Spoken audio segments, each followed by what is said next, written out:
Here we are, gagawa na tayo ng dalgona coffee. So ngayong umaga, ang ating dalgona is ready na. And ito ang ating mga ingredients, steamed milk. And meron pa rin tayong milk na i-foam natin. So i-steam natin.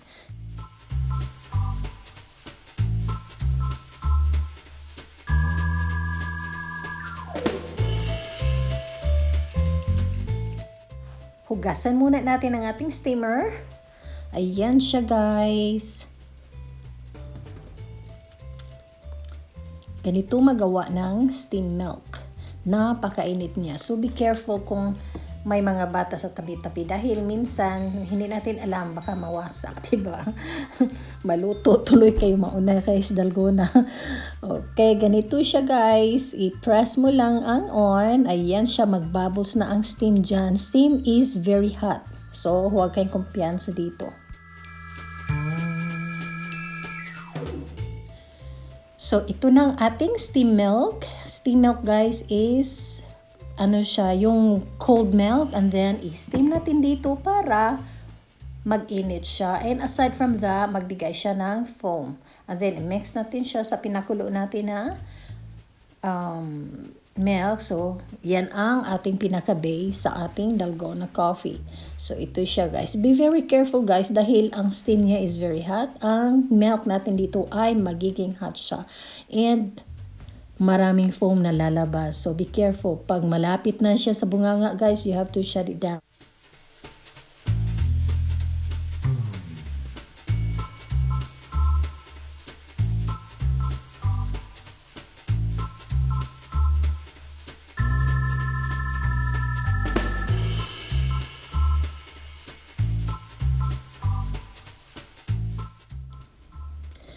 Ang isang milk, guys, ay pinakulo ko at ang half ng milk natin ay dito natin siya i-steam para may mga foam siya. So, steaming my milk. O, tingnan ninyo, umuusok-usok na siya. Cold milk ito siya, guys, and then ininit siya ng steam. So, ganyan ang resulta. Kumukulo siya dyan and nagawa din ng foam. Today, we're going to make a dalgona coffee. I have here 4 kinds of dalgona coffee. I have macchiato, cappuccino, mocha, and latte dalgona. Okay, let's start doing it. So to our dalgona coffee, we need 1 portion. It's 1:1:1. So 1 part of coffee, 1 part of sugar, and 1 part of hot water. So we're going to start mixing it.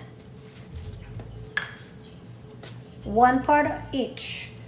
This is 1/2 cup that I use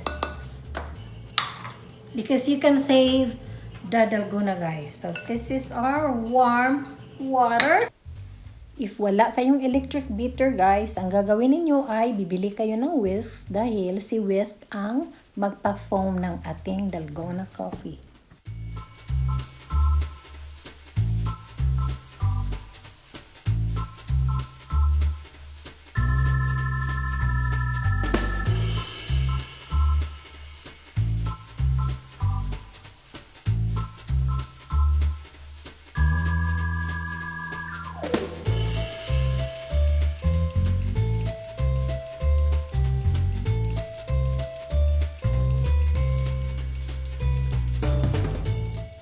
Kunting beat na lang siya, siguro mga 1 to 2 minutes. So ganito na siya, very frothy na. Tingnan niyo. So ito na ang ating dalgona. Yeah, I'm so excited na makagawa na tayo ng dalgona ngayong umaga at matikman na natin bakit nakagalo sila gawa ng dalgona. What's good in this dalgona, you know? So ito na siya ang pinaka-last. Nakuha na natin ang mixture niya na foamy siya, na very thick siya, and very frothy siya. Ayan. Dalgona coffee.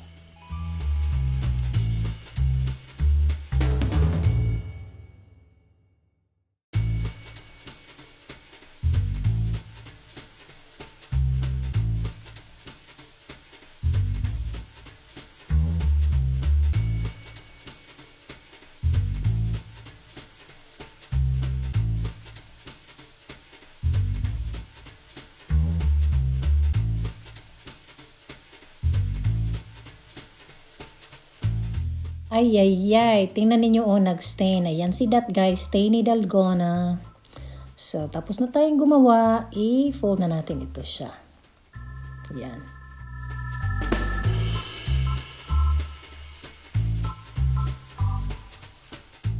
Una ang mukha ni Dalgona. Ayan siya, guys. Dalgona mixture.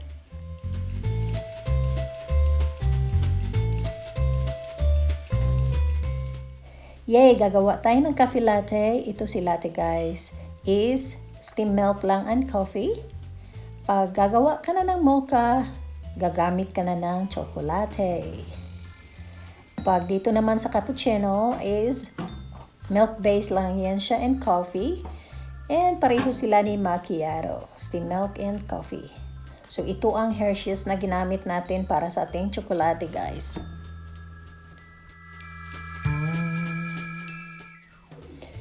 Macchiato and latte, use steam milk. And si mocha, of course, use steam milk. Sa atin namang cappuccino, guys, ito siya, pinakulo ko na lang siya. Okay, umpisahan na natin ang ating Dalgona coffee. Ito si Dalgona natin.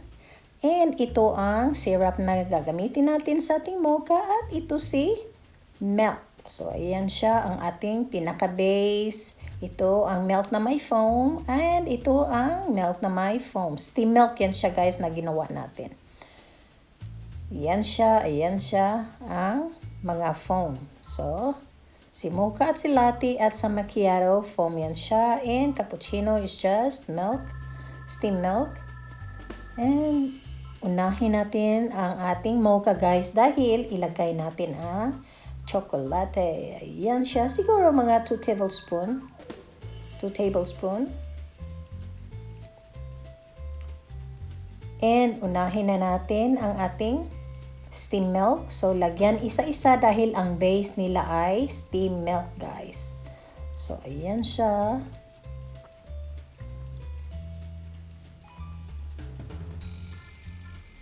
Si mocha at si latte kailangan ng steam milk.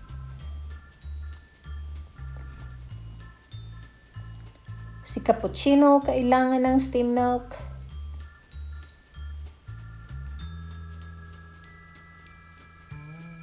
Silang tatlo kailangan ng steam milk na walang foam. And ang next natin i-add, ito si macchiato, guys, ang steam milk with foam lang. So, yung steam milk na naka-foam ang ilagay natin dyan.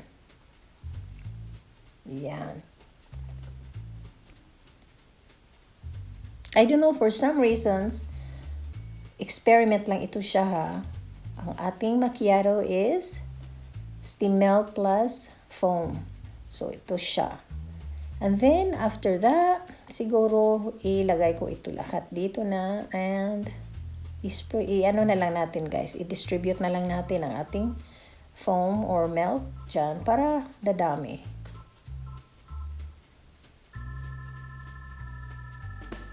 Yan siya. And, okay na tayo. I-buhos natin yan siya lahat para hindi masayang, di ba? Para dadami yung liquids nila. So, yan. Tapos na. Okay, ilagay na natin si Dalgona. Lagyan natin ng 2 dalop dito. Maliit na spatula lang ito siya, guys. So, don't worry. Pag gusto ninyo na very thick ang coffee ninyo, damihan ninyo si Dalgona. Pero ito, 2 dalop dahil itong Dalgona is frothy naman siya. Ayan. So, 2 dalop each sa ating coffee. So, ano bang special ni Dalgona, guys? Bakit sila nagkagulo ni Dalgona? Wala namang special. Kung mocha, lagyan mo ng chocolate. Si coffee ay instant coffee naman siya. I think nagkagulo sila dahil parang ito si frothy, guys. Napagaganda talaga niyang tingnan. And parang mag-experiment kayo na gagawin siya. You have to whisk and whisk, whisk, whisk, whisk. Hanggang makuha ninyo ang perfect na frothy ng Dalgona. So, ganyan siguro kaya sila nagkagulo. Pero sa akin, simple lang siya ito, guys. Sa ating mocha, lagyan natin ng more chocolate sa top. So, chocolate sa bottom and chocolate ang topping after ilagay natin si dalgona. So, ayan lang siya. My dalgona coffee. Tadaan! Ito na si dalgona.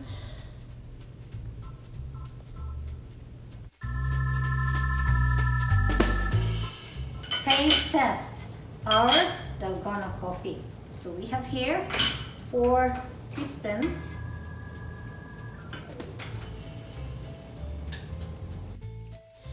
What do you think, guys? Meron tayong coffee latte, meron tayong coffee mocha, cappuccino, and macchiato with dalgona topping. So, ayan siya. Dalgona ang ginamit natin sa ating coffee ngayong umaga. Tingnan natin kung masarap ba. Very bland ang instant coffee. So, ang gagawin ninyo, add toffee flavor or vanilla flavor para sasarap din siya. So, dito na tayo sa taste test. So, ayan siya. Tikman natin kung gaano kasarap si dalgona. Observation ko, guys, si dalgona is very thick since I use smaller cups. Siguro, kung gagamit tayo ng malaki na mug, mas stir natin si dalgona. It's very frothy. O, tingnan ninyo. And, since wala akong malaking mug na see-through, ito ang maliit na pang coffee or pang tea yata ito na. Teacup lang ang ginamit natin. So, if you make dalgona, guys, kailangan ninyo ang bigger mug and maraming base na liquid or milk. So, ayan siya. Ang steam milk na gagamitin ninyo yung malapit na sa bunganga para talagang makainom kayo ng coffee talaga. And then, lagyan nyo ng 2 dalop ng dalgona or it's up to you guys kung gusto ninyo ng double shot. Ayan. So, ito ang ating dalgona. You can add syrup para manamis-tamis naman. If gagawa kayo ni dalgona, guys, damihan ninyo ang liquids and use a mug and then top with dalgona. So, guys, we will try our dalgona coffee. Let us see how this one tastes because